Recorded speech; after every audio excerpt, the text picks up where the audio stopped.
우리 오늘도 말씀에 의지해서 이 말씀이 나에게 뭐를 말씀하시는가. 오늘 밤 이 민수기 이제 마지막 부분인데 오늘 36장 이제 마지막 장이잖아요. 그래서 이 마지막 장에 또 마지막 부분에서 나에게 어떤 말씀을 주실까 한번 여러분들 우리 같이 말씀 속으로 들어가 보면 좋겠습니다. 우리 한번 옆에 분하고 이렇게 한번 서로 한번 축복하죠.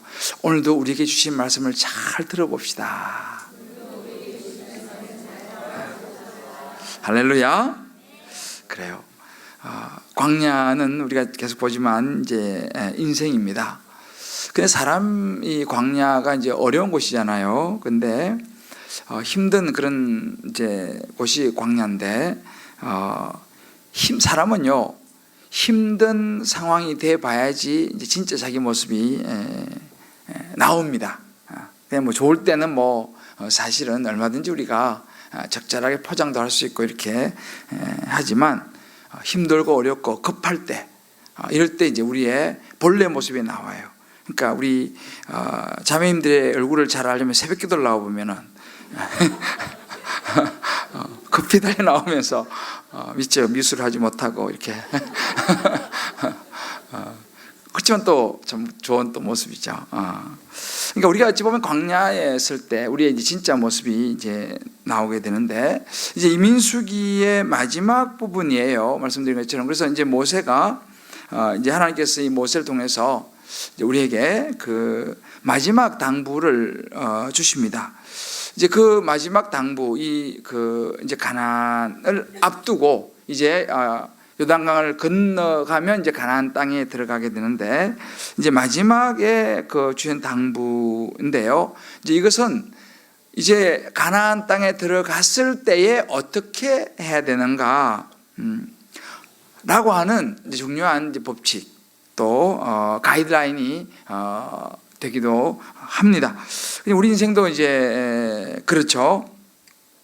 광야를 가는 것이 우리 인생이라면 항상 우리 앞에는요 어떻게라는 질문이 놓여 있어요. 어떻게? 근데 이런 상황이 생기면 어떻게 하고 저런 상황이 생기면 어떻게 하고 근데 성경에서요 이런 상황이 생기면 이렇게 해라 저런 상황이 생기면 저렇게 해라 라고 일일이 자세하게 가르쳐 주지를 않아요. 그럼 얼마나 좋겠어요. 그죠?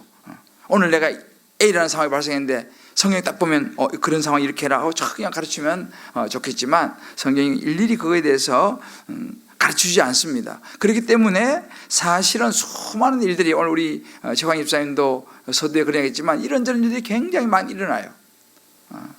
또 우리 오늘 기도하시는 우리 김선희 집사님도 그 기도 가운데 참 좋은 나눔을 했죠. 그러니까 우리가 수많은 일들이 일어나기 때문에 결정하기가 참 어려워요. 그래서 우리가 요즘은 결정장애라는 말도 생겼어요. 그죠? 너무 힘들어요. 결정하기가. 이걸 결정해 저걸 결정해. 하여튼 여러 가지 힘든 그런 상황에서 성경에서 역시 다 답을 주지 않는 그런 모습. 그래서 성경 요한복음 21장 25절에 보면 이런 구절이 있습니다. 예수의 행하신 일이 이 외에도 많으니 만일 낱낱이 기록된다면 이 세상이라도 이 기록된 책을 2개 부족할 줄 아노라. 그러니까 이 말은 뭐예요? 다 기록할 수가 없다라고 하는 것을 예수님 말씀하신 것만 다 기록해도 책이 너무 많아서 세상에 들 수 없다라고 하는 그런 말씀을 하시죠. 마찬가지로 우리도 우리의 삶의 모든 이야기가 모든 정답이 다 나와 있지는 않다라는 것입니다. 그러나 성경은 우리에게 그러면 모든 것을 그냥 알아서 해라 라고 말하지는 않습니다. 원칙을 줍니다. 기본 원칙을 주면서 이제 여러 상황들이 많이 있지만 이 상황에 꼭 필요한 원칙을 가르쳐 주시면서 가이드라인을 제시하면서 넘어서는 안 될 선이 뭔지 또 어떤 경계가 어딘지를 제시해 주는 그런 역할을 나침반과 같은 역할을 성경이 우리에게 해주고 있습니다. 그래서 민수기 이 마지막 부분은 그런 몇 가지 원칙들을 또 우리에게 보여줍니다. 그래서 오늘 이제 이 36장 마지막 장을 중심으로 해서 좀 그 마지막 부분을 제가 여러분들과 몇 가지 또 우리에게 주시는 광야 인생의 가이드라인을 한번 살펴보고 저와 여러분의 삶의 가이드라인으로 또 인생 법칙으로 삼게 되기를 주의 이름으로 축복합니다. 자, 우리가 첫 번째로 오늘 이 민수기 마지막에서 보여주는 인생 법칙은요, 죄의 뿌리를 남기지 말라라고 하는 그런 메시지를 우리에게 주고 있습니다. 이제 죄의 뿌리를 남기지 마라. 이제 가나안 정복, 이 가나안 족속을 정복해야 되는 그런 상황에 이제 직면하게 되죠. 제가 말씀드렸죠. 이스라엘 백성이 들어갈 약속의 땅 가나안 땅은 텅 빈 땅이 아니에요. 그냥 들어가서 그냥 살면 되는 땅이 아니고 거기에 이미 가나안 족속들이 살고 있습니다.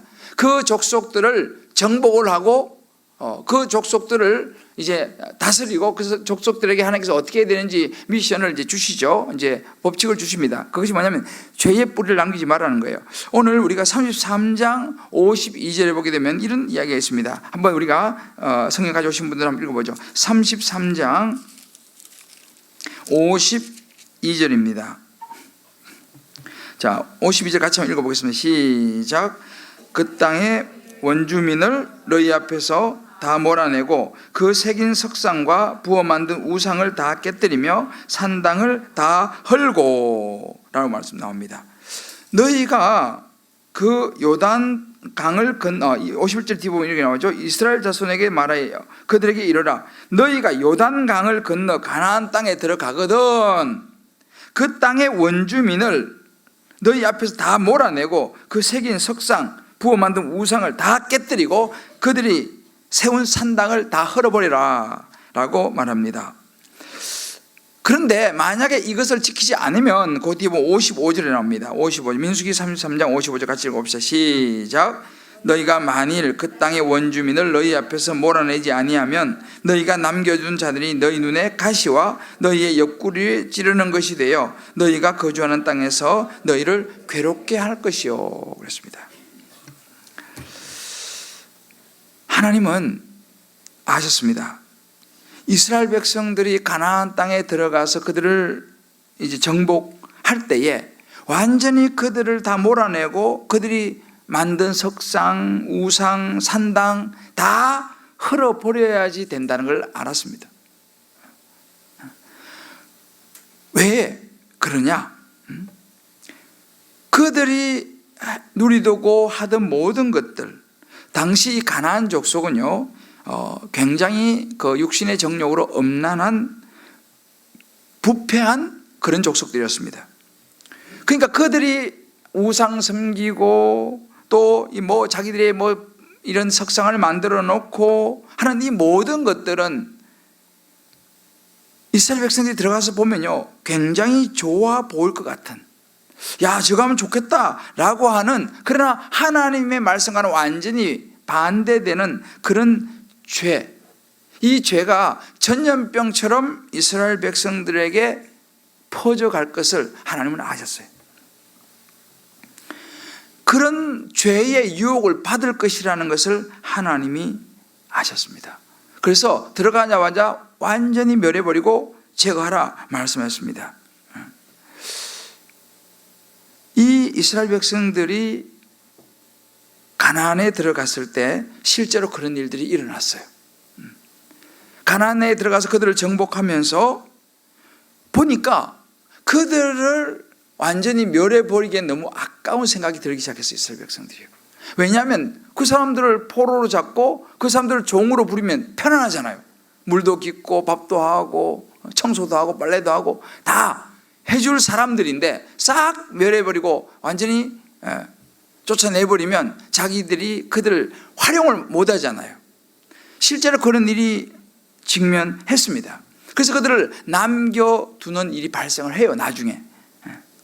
그래서 그때 실제로 55절을 보면 만일 너희가 그 땅의 원주민을 너희 옆에서 몰아내지 않으면 너희가 남겨둔 자들이 너희 눈에 가시가 되고 너희 옆구리를 찌르는 것이 되어서 너희의 거주한 땅에서 너희를 괴롭게 할 것이다 라고 이야기했습니다.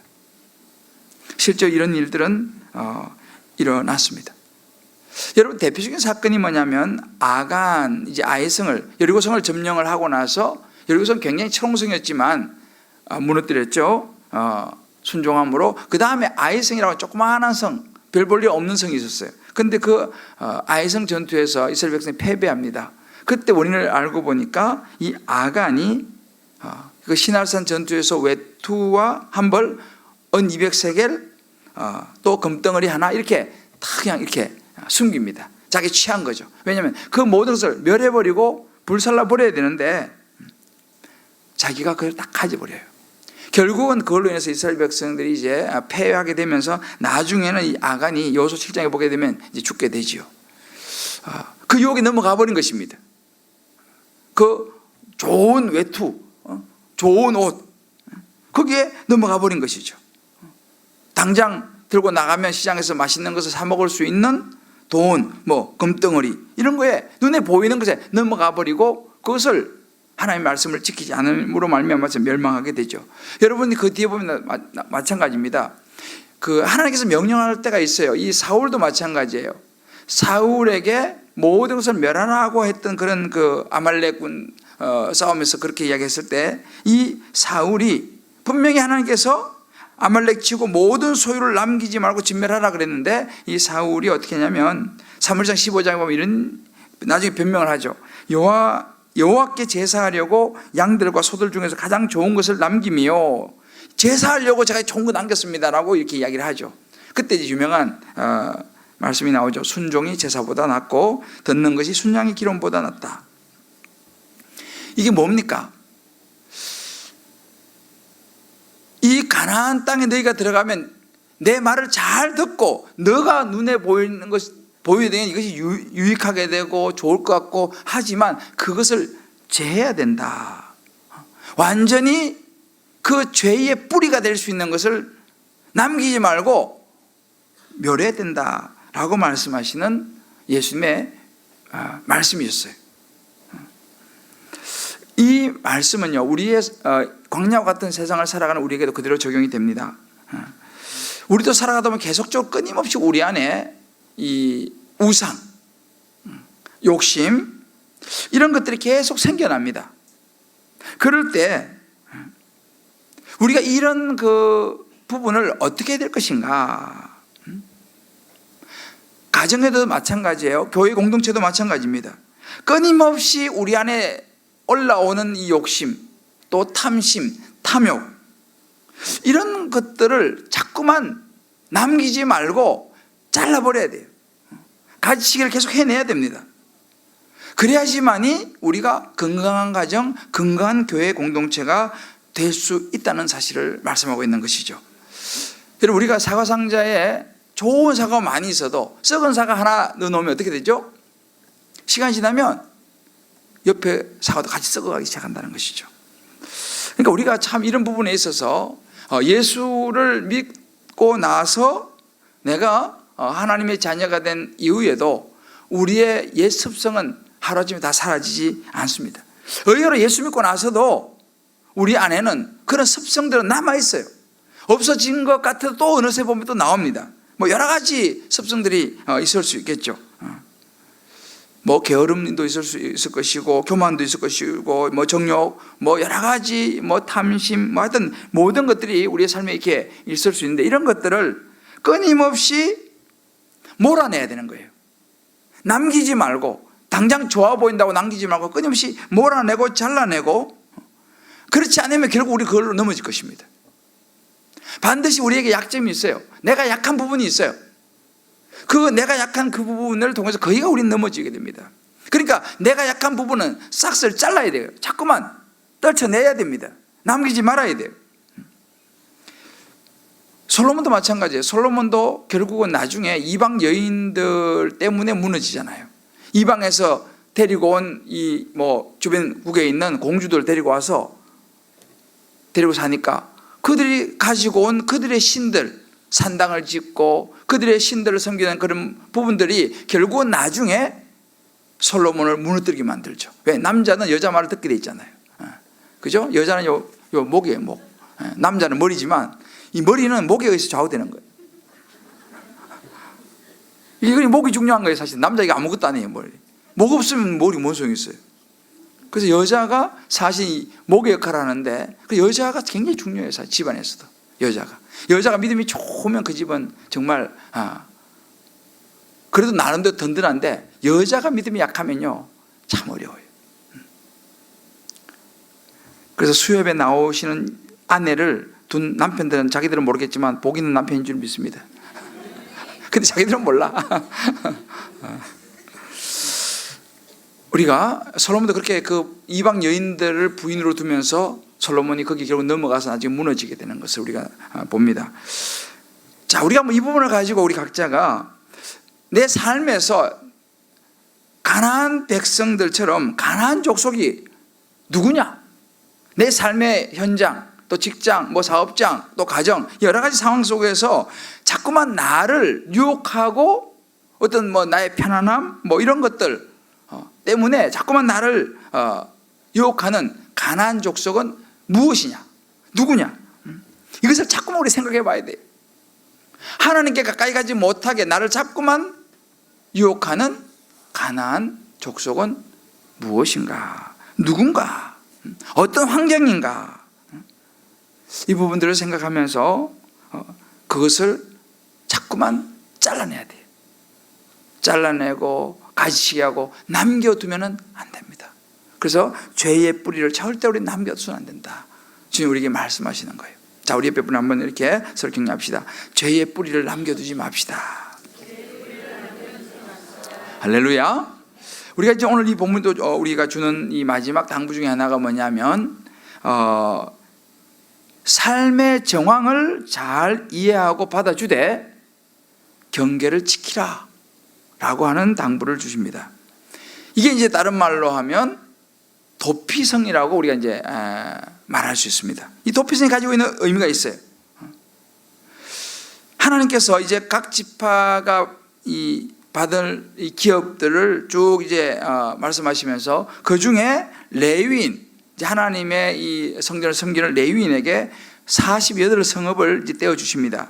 그리고 레위인 중에서 또 그 중에서 받은 48개 중에서 6개를, 그것도 아주 사람들이 접근성이 용이한 위치에 6곳을 세워가지고 그 6곳을 도피성으로 이제 정합니다. 그리고 부지 중에 살인한 사람들이 그곳으로 피해서 목숨을 건질 수 있도록 이렇게 이제 하나님께서 배려를 하시죠. 근데 물론 단 고의로 사람을 죽인 사람은 도피성에 피할 수 없어요. 고의로 죽인 사람은 그 사람은 죽여야 돼요. 그런데 실수로, 고의가 아니지만 실수로 사람을 죽인, 살인을 한 사람은 도피성으로 이제 피할 수 있도록 하기 위해서 6개 도피성을 마련해 놓았죠. 참 그런 부분 참 하나님의 배려가 굉장히 감사한 부분을 우리가 보게 됩니다. 그런데 실수로, 고의가 아니지만 사람을 죽인 사람들의 도피성으로 피하게 되는데, 그 도피성으로 피했을 때에 그 도피성에서도 지켜야 될 룰이 있었습니다. 그것은 그 도피성 밖으로, 도피성의 그 지경을 벗어나지 않는 거였어요. 근데 거기도 기한이 있어요. 대제사장, 그들에게 이제 이 영적으로 이야기해주고 또 여러 가지 판단해주고 하는 그런 역할을 했던 대제사장, 당시 대제사장이 죽고 나면 경계를 벗어나도 되지만 죽기 전에는 경계를 벗어나면 안 되는 것이죠. 아마 이제 이것은 어느 기간을 주기 위한 것이었다고 봅니다. 그래서 이제 오늘 이 말씀 보게 되면 또 한 가지 30절에 보면 이런 35장 3절에 이런 구절이 있어요. 사람을 죽인 모든 자고 살인한 자는 정인들의 말을 따라 죽일 것이나 한 정인의 증거만 따라 죽이지 말 것이요. 그러니까 누가 증거를 한다 하더라도 한 사람 말만 듣고 하셔는 안 된다 이 말이죠. 왜? 그 사람이 거짓말할 수도 있고 그 사람이 잘못 생각할 수도 있고 뭐 여러 가지 있잖아요. 그렇기 때문에 한 사람의 말만 듣고 그 사람을 죽이면 안 된다. 그러니까 참 성경에 보면 굉장히 자세한 이런 배려가 나와요. 하나님께서 얼마나 우리를 정말 잘 이해해 주시고 또 고의성이 없이 살인한 사람에게 목숨을 건질 수 있는 기회를 이제 주는 그런 것을 우리가 이제 보게 됩니다. 그러니까 우리도 살아가다 보게 되면 뭐 고의는 삶에서 우리가 이런저런 실수를 하게 되는데 또 죄를 짓기도 하고, 그런데 하나님께서는요 우리가 때로 실수도 하고 죄를 짓기도 하지만 하나님 보시는 게 뭐냐면 동기의 순수성을 봅니다. 동기가 뭐였냐 이걸 굉장히 중요하게 생각해요. 정말 의도적인 것이었냐? 아니면 잘하려고 하다가 실수하고 잘하려고 했는데 죄를 지었느냐? 이제 이런 것을 하나님은 보신다는 거예요. 그러니까 우리 사람은 겉모습만 보지만 하나님은 사실은 겉모습만 보지 않고 그 사람의 중심을 보십니다. 이런 거 보면 참 우리는 굉장히 감사한 거죠. 사람들하고 다른 거예요. 사람들은 그냥 하여튼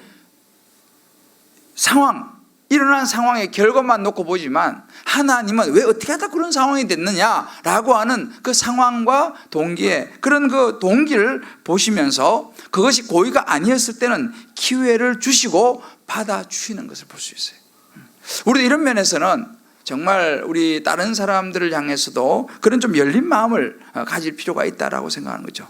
그런데 삶에 물론 실수하고 죄를 진 거는 맞지만 그 사람이 정말 나쁜 의도를 가지고 한 것이 아니라면 또 그런 부분에 대해서 우리도 이해하고 받아주는, 이게 이제 하나님께서 그런 모습을 우리에게 보이셨기 때문에 저와 여러분도 이제 그런 배려, 이해가 있게 되기를 주의 이름으로 축복을 합니다. 그러니까 우리도 너무 그냥 결과만 가지고 착착착 이렇게 이야기하는 것은 사실은 주님이 우리에게 보여주셨던 말씀은 그런 부분이 아니죠. 그런데 여기서도 한 가지 알아야 될 것은 뭐냐면, 그렇다고 그러면 나는 뭐 사람 죽여놓고 고의가 아니에요 뭐 이런 식으로 한다든지 뭐 그것이 내가 의도하지 않았다 하더라도 그러면 내가 지은 그 죄가 죄가 아니냐? 아니라는 거예요. 내가 의도하지 않았지만 죄는 죄라는 것입니다. 내가 일부러 한 것은 아니지만 잘못한 것은 잘못한 것이라는 거예요. 거기다 책임은 져야 된다는 것입니다. 왜? 고의가 아니었지만 잘못은 잘못이고 죄는 죄. 그래서 그런 경우에 하나님께서 말씀하신 도피성을 이제 마련해서 들어가게 했지만, 아까 말씀드린 룰을 뭐냐면 도피성을 떠나지 마라. 그게 뭐예요? 자기가 지은 죄에 대한 결과를 책임을 지는 거예요. 룰을 지키면서 경계 안에 머문다는 이 자체가 자기의 죄의 값을 치르는 것입니다. 이제 이 부분이 우리가 이 말씀 속에 이 중요한 원리가 있어요. 그래서 우리가 보면요, 저도 한때 그런 생각이 할 때인데, 나는 몰랐는데, 나는 그럴 줄 몰랐는데 일이 그렇게 됐다. 그러니까 몰랐기 때문에 나는 죄가 없다라고 생각할 수도 있어요. 그런데 사실은 그렇지 않습니다. 내가 몰랐다 하더라도 모르는 것도 죄라는 것이죠. 왜? 미리 알고 했어야지. 알고 그걸 막았어야잖아요. 그죠? 알고 미리 조치를 했어야 되는데 내가 몰랐다. 그래서 지금 나는 몰랐는데 사람들이 다 주변 사람들이 그래가지고 억울하다고 하면서 어디 들어가 계신 분 계시잖아요 지금요. 그러니까 본인이 실제로 몰랐을 수도 있어요. 그렇지만 주변에서 미리 그것을 막지 못한 이것도 사실은 죄라는 거예요. 오늘 이것을 이야기해 줍니다. 그러니까 도피성에서 못 나오고 있잖아요 지금. 우리가 그래서 이걸 보면요, 하나님께서 이 도피성을 주신 것은 뭐냐면, 이 도피성에서 머물러야 된다는 이 말은 뭐냐면, 의도하지 않았던 죄라 할지라도, 의도하지 않았던 실수라 할지라도 그 부분에 대해서 자숙을 해야 된다는 거예요. 그거에 대해서 자기가 어느 정도 책임을 져야 한다는 것입니다. 어디에서? 도피성 안에 머물면서. 도피성을 나가게 되면, 그것도 어느 기간이 있잖아요. 대제사장이 죽기까지 머물고, 그 대제사장이 이제 죽으면 어느 기간이 지나면, 근데 그 자숙의 기간이 지나면 다시 고향으로 돌아갈 수 있게 하는 그 법을 하나님께서 우리에게 주셨습니다. 이 부분이요, 사실은요, 우리가 가만히 이걸 적용해 보면은 우리 삶에 굉장히 자세한 것을 적용해 볼 수 있어요. 그러니까 우리가 살다가 실수할 수 있고 죄를 지을 수 있습니다. 그럴 때 우리는 어떻게 되냐? 우리의 도피성 되시는, 우리의 모든 죄를 사해 주시는 예수님께 나아가야 될 줄을 믿습니다. 예수님 나가는 거, 우리 인생의 도피성은 예수님이에요. 내가 죄를 졌고 내가 실수했고, 그래서 우리가 그 도피성 대신 예수님께 나아가게 되면요, 예수님께서 우리의 십자가를 통해서 우리의 모든 죄들을 다 사해 주시고 우리를 받아주시고 믿으시기 바랍니다.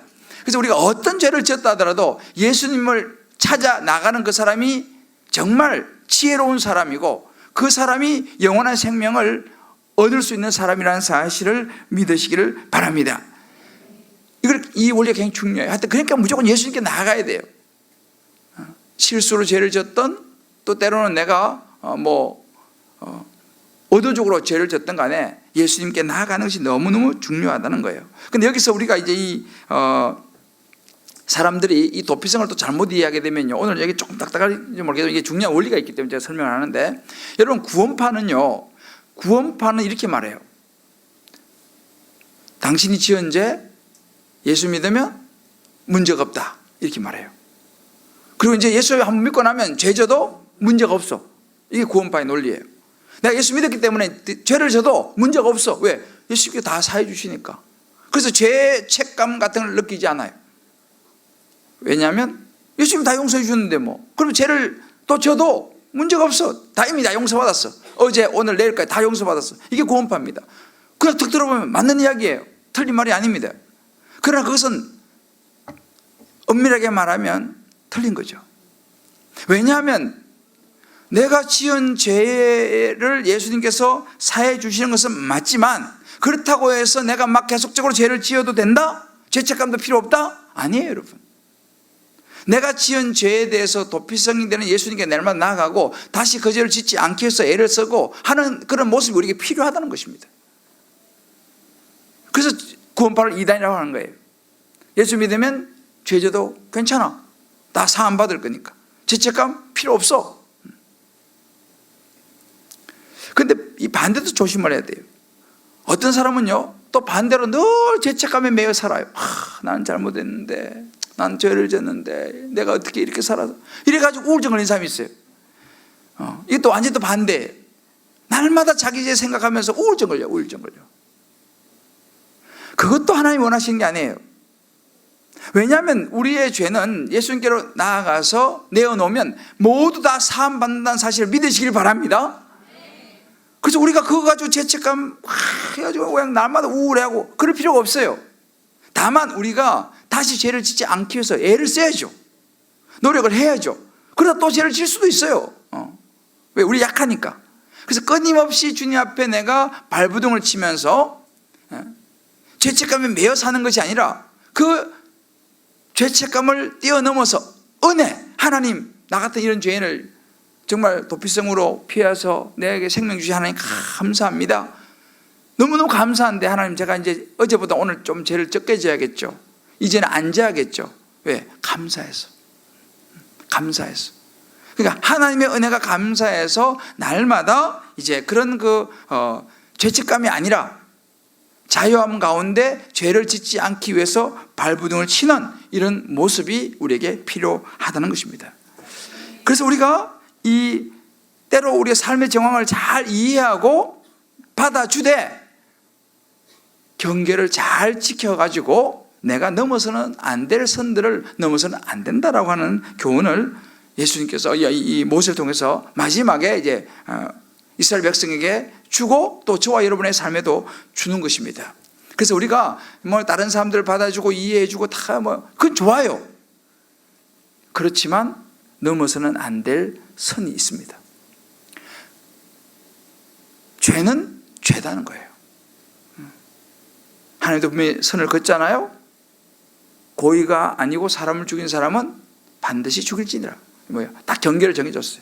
그래서 경계, 항상 성경은 우리에게요, 늘 제가 자주 말씀하지만 반드시 성경 항상 경계를 말해요. 경계. 이 경계를 잘 지켜야 되는 거예요. 이 경계를 넘어서면 책임을 지지 않아. 그래서 우리가 이런 부분들도 잘 이제 생각해 보면서 우리 각자가 한번 적용해 봐야 됩니다. 나는 이 도피성을 떠나고 싶은 그런 유혹을 받지는 않는가? 예수님이 없이 우리가 자유의지라고 하는 이 명목으로 내 욕심을 따라가지는 않는가? 경계를 넘어서는 부분은 없는가? 이런 부분들을 한번 같이 생각해 봐야 돼. 나는 혹시 경계를 넘어서는 부분이 없는가? 또 예수님도 나를 이렇게 받아주셨는데 나는 너무 다른 사람에 대해서 인색하지 않는가? 그죠? 우리도 우리의 죄를 받아주시고 예수님께 도피성을 주셔갖고 정말 예수님께 나가서 자유를 얻게 해주셨는데 다른 사람을 향해서 너무 가혹하게 정말 정죄하고 받아주지 않고 매몰차게 밀어내지는 않는가? 이것도 한번 생각해 봐야 돼. 우리가 참 죄인이기 때문에 나에 대해서는 너무 관대하고 하나님 나에게는 은혜를 많이 베풀어 주십시오 이렇게 말하면서 내가 미운 사람에게는 하나님 저 사람의 은혜를 좀 적게 주세요. 저 사람은 그냥 놔두세요. 그냥 저만 좀 나만 바라보세요. 라고 우리는 말하는 경향이 있어요. 그래서는 안 된다는 거죠. 나도 은혜를 입은 사람이라면 하나님의 그 은혜가 때로 내가 미운 사람에게도 흘러가도록 저와 여러분이 기도해야 될 줄을 믿습니다. 할렐루야. 이렇게 마음을 열어야 돼요. 이제 마지막으로 세 번째, 영적인 혈통을 지키는 부분을 말씀하십니다. 이제 이 기업을 지키는 부분에 대해서 오늘 이제 36장에 말씀하고 있는데 여기 보면 이제 슬로보앗의 그 딸들의 이야기가 나와요. 이 슬로보앗의 딸들을 묵상하면 참 여러 가지 중요한 부분들이 많이 있는데 12지파 중에서 이 므낫세 지파에 속한 사람이 이제 이 슬로보앗인데 이 슬로보앗은 아들이 없었어요. 딸들뿐이 없어요. 이게 이제 민수기 26장에 쭉 나오는데 근데 이제 이 슬로보앗에게는 아들이 없고 딸밖에 없는데 이 딸이 만약에 시집을 가는데 므낫세 지파 말고 다른 지파한테 시집을 가버리잖아 이 딸들이요. 그러면 어떻게 되냐? 이제 므낫세 지파 몫이 아들 없으니까 딸들에게 다 이제 나눠주지 않습니까? 근데 이 딸들이 다른 지파에게 시집을 가버리면 그 딸들의 몫인 이 므낫세 지파의 몫이 다른 지파 몫이 돼버리는 거예요. 그럼 결과적으로 므낫세 지파 몫이 줄어들게 되겠죠? 그러면 이제 하나님께서 원래 므낫세 지파는 이만큼 주는데 이 딸들이 다 시집 가버리면 므낫세 지파의 몫이 이 기업이 줄어들어 버리는 거예요. 하나님께서 그 부분을 말씀하시는 것입니다. 그래서 너희들 슬로보앗의 딸들은 다른 지파한테 시집 가지 말고 므낫세 지파 남자에게 시집을 가라. 그럼 므낫세 지파 남자에게 시집 가면 그 딸들이 가지고 있는 몫이 그대로 므낫세 지파에 남아 있겠죠.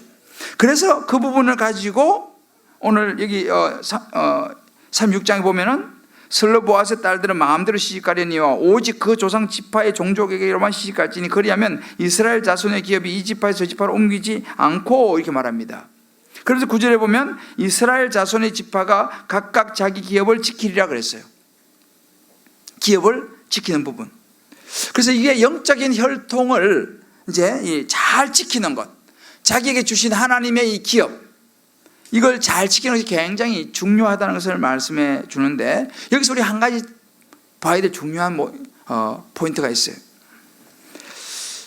이 슬로보앗의 딸들이 이렇게 이제 자기들의 므낫세 지파에 준 기업을 지키는데 딸들 혼자서는 이게 안 돼요.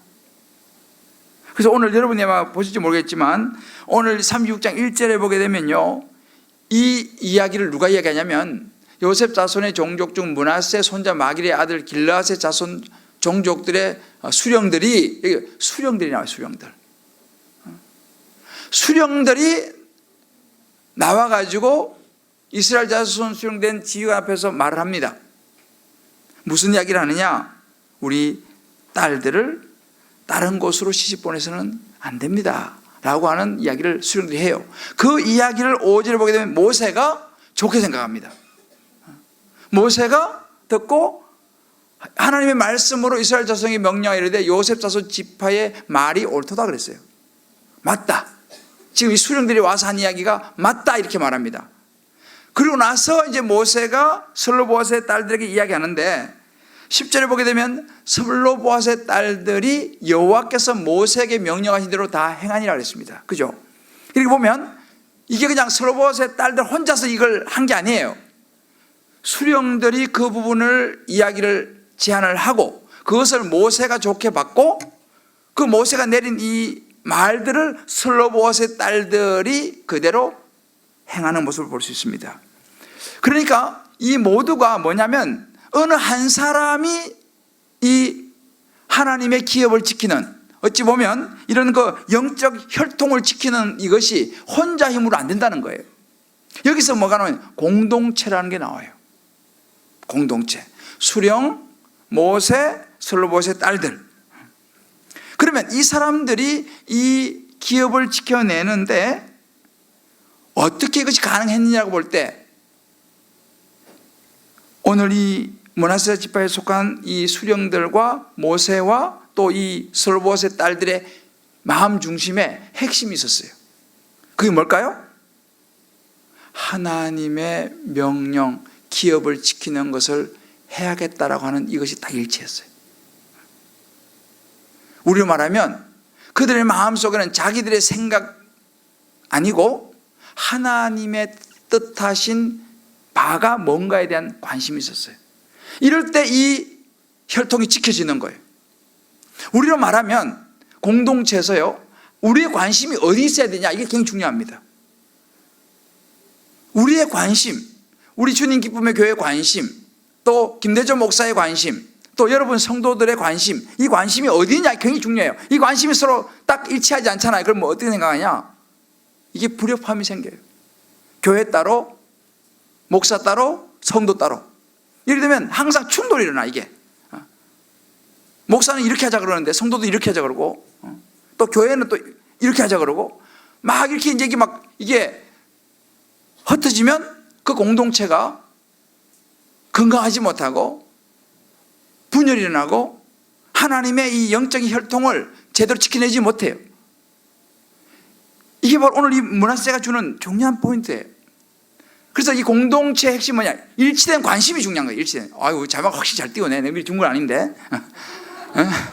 요즘 우리 신간사가 기도를 많이 해요. 공동체의 핵심이 뭐냐? 일치된 관심입니다. 그러면 여기서 제가 좀 말씀드렸죠. 이스라엘의 므낫세 지파 수령들하고 모세하고 슬로봇의 딸들의 관심사가 뭐냐? 하나님의 구원의 역사라고 하는 기업을 지키는 것에 관심이 딱 모였어요. 그게 가능했던 것입니다. 그러면 우리 주님 기쁨의 교회도 마찬가지로 우리 주님 기쁨의 교회가 하나님의 기업을 잘 지키기 위해서는요, 우리의 관심이 딱 모여져야 돼. 우리의 관심이 어디로 모여져야 될까요? 그래요. 영구원이에요. 하나님의 구원의 역사, 창세기로부터 해서 요한계시록까지 흐르고 있는 하나님의 구원의 역사예요. 하나님은요, 우리를 구원하시기 위해서 예수님이 땅에 보내셨어요. 제가 늘 말해요. 구약은요, 우리를 구원하시기 위해서 오실 메시아 예수 그리스도에 대해서 이야기하는 게 구약이에요. 신약은 뭐예요? 오신 메시아 예수 그리스도, 우리를 구원하시기 위해서 이 땅에 오신 메시아 예수 그리스도에 대해서 한 이야기가 신약이에요. 그리고 이제 마지막 계시록에서 다시 오실 메시아 예수 그리스도에 대해서 이야기하는 것입니다. 그러니까 성경의 역사는요, 하나님의 구원의 역사예요. 하나님의 관심은 영혼 구원입니다. 그렇기 때문에 주님 기쁨의 교회의 관심이 뭐가 되어야 될까요? 영혼 구원이 되어야 되는 거죠. 김대전 목사의 관심이 뭐가 되어야 될까요? 영혼 구원이 되어야 됩니다. 우리 모든 성도들의 관심이 뭐가 되어야 될까요? 영혼 구원이 됩니다. 할렐루야. 이것이 중요해요. 이게 딱 일치를 해야 돼. 그래야지 기업을 지켜낼 수가 있어요. 그래야지 하나님의 역사를 일으켜낼 수 있다는 사실을 믿으시기를 바랍니다. 그래서 여러분 보세요. 이것이 굉장히 중요한 관심사예요. 그런데 이것이 흩어지면요, 하나님의 기업은 지켜내지 못합니다. 그래서 공동체가 굉장히 중요한 부분이에요. 오늘 우리가 예를 들어서 이제 여리고 기도행진, 여리고 전도팀이에요. 기도행진 아니고 여리고 전도팀. 다만 이제 방식이 여리고 기도행진의 방식을 취해서 땅을 밟으며 기도하는 거지만, 여리고 전도팀의 관심이 뭐예요? 영혼 구원이에요. 이제 내일 처음으로 시작하게 될 중보기도팀 있잖아, 그죠? 작은 불꽃이라고 이름을 졌죠. 작은 불꽃. 작은 불꽃이 큰 불을 일으키는 거예요. 이게 중보기도팀이에요. 자, 중보기도팀의 관심이 뭐가 돼야 될까요? 영혼이 되는 것입니다. 우리 여기 제자훈련 지금 사역훈련 하고 있는데, 제자훈련 사역훈련 관심이 뭐가 돼야 될까요? 영혼이 되는 거예요. 이렇게 될 때 우리 교회가요, 이 영혼 구원이라고 하는 하나님의 기업을 지켜내기 위한 이것에 딱 핵심이 모여지면요, 모든 것이 이렇게 흘러가야 되는 것입니다. 그러면 우리가 항상 주님 기쁨의 교회가 건강한 교회, 건강한 목사, 건강한 성도들이 될 줄을 믿습니다. 그래서 영적인 혈통을 잘 지켜내기 위해서는 우리의 일치된 관심, 영혼 구원이 되어야 될 줄 믿습니다. 여기서 흩어지기 시작하면요, 인간적인 생각이 들어가요. 인간적인 생각이 들어가요. 인간적인 생각이 들어가면 영적인 혈통을 지키지 않습니다. 목사의 마음에 자꾸 인간적인 생각이 들어오고요, 성도들의 마음에 인간적인 생각이 들어가고요, 교회에 인간적인 생각이 들어오게 되면요, 우리는 하나님께서 우리에게 주신 기업을 지켜내지 못합니다. 남편의 마음에 인간적인 생각이 들어가요. 부인의 마음에 인간적인 생각이 들어가고 자식의 마음에 인간적인 생각이 들어가면 그 가정은요, 하나님의 영적 혈통을 지켜내지 못합니다. 가정에 인간적인 생각이 들어가지 않도록 조심해야 돼요. 교회에 인간적인 생각이 들어가지 않도록 조심해야 돼요. 여러분의 모든 삶에 인간적인 생각이 들어가지 않도록 조심해야 돼요. 그러니까 항상 인간적인 생각은 우리 주변을 맴돌고 있어요. 그리고 우리 유혹해요. 편안함으로 유혹해요. 우리 앞에 나왔잖아요. 에이, 그 남겨도 집에 물도 길고 밥도 하고 빨래도 해야 되지, 뭐 가난 족속 다 뭐 이러면 되겠어? 사용하면 되지, 주의 영광을 위해서, 이렇게 말하는 거예요. 항상 또 마지막에 주의 영광을 붙여요. 또 주의 영광을 위해서. 이걸 잘 분별해야 돼요. 그래서 여러분들, 모든 모임, 모든 것은 항상 그 중심에 하나님의 구원의 역사, 영혼을 구원하려고 하는 이것이 빠져버리면요, 이것은 또 다른 하나의 인간적인 모임이 버리고 만다는 사실이에요. 우리가 세움 예배 요즘 우리가 드리잖아요. 이제 지난주에 드렸잖아요. 이 다음 세대도 마찬가지예요. 다음 세대 이렇게 해서 뭐 할 거냐? 라고 했을 때 다음 세대 그 사역을 통해서 정말 다음 세대 영혼들을 데리고 와서 그들을 구원하고 그들의 예수 복음을 전하고, 이것이 살짝 빠져버리잖아요. 그러면 그 다음 세대 우리 뭐 이거 하는 거 이거 인간적인 냄새가 나고, 그게 또 여러 가지 또 문제가 많이 생겨요. 그래서 우리가 항상 지켜내야 하는 것이 뭐냐? 다음 세대를 일으키는 이유가 그 세대를 살려내고 그들을 구원하고 그들의 영혼을 예수께로 돌아오게 하는 이것에 초점을 잃어버리지 않아야 될 줄을 믿습니다. 할렐루야. 그래서 이게 굉장히 중요한 부분이에요. 근데 또 한 가지, 오늘 아침 우리 교육자들이 이게 말씀 아침에 묵상하면서 한 교육자 그런 말씀을 나누는데, 이 슬로보앗의 딸들의 믿음에 대해서 이야기하더라고요. 역시 여자는 또 여자가 잘 보여요. 근데 이 슬로보앗의 딸들의 믿음에 대해서 했는데, 사실 이 슬로보앗의 딸들은요, 선택권이 상당히 줄어드는 거예요. 그죠? 왜냐하면 자기들은 여러 지파에서 다 남자 고르면 훨씬 더 옵션이 많잖아. 그런데 너희들은 므낫세 지파에서만 골라, 이렇게 말하니까 여자 입장에서는 기분이 안 좋죠. 우리 자매 안 그래요? 확 줄어드는 거야 이게. 그죠? 므낫세 지파에서만 골라라니까. 그런데 여기에 순종을 한다는 거예요. 이 슬로보앗의 딸들이 폭넓은 선택권을 포기하고 여기에 순종을 합니다. 그러면서 그런 얘기 하더라고요. 이 외모의 아름다움보다 더한 것이 순종의 아름다움이다. 할렐루야. 이건 내가 한 이야기하고 우리 여자 전사가 이야기한 거예요. 인용을 했어요. 출처를 밝혀야지. 외모의 아름다움보다 더한 것이 순종의 아름다움이다.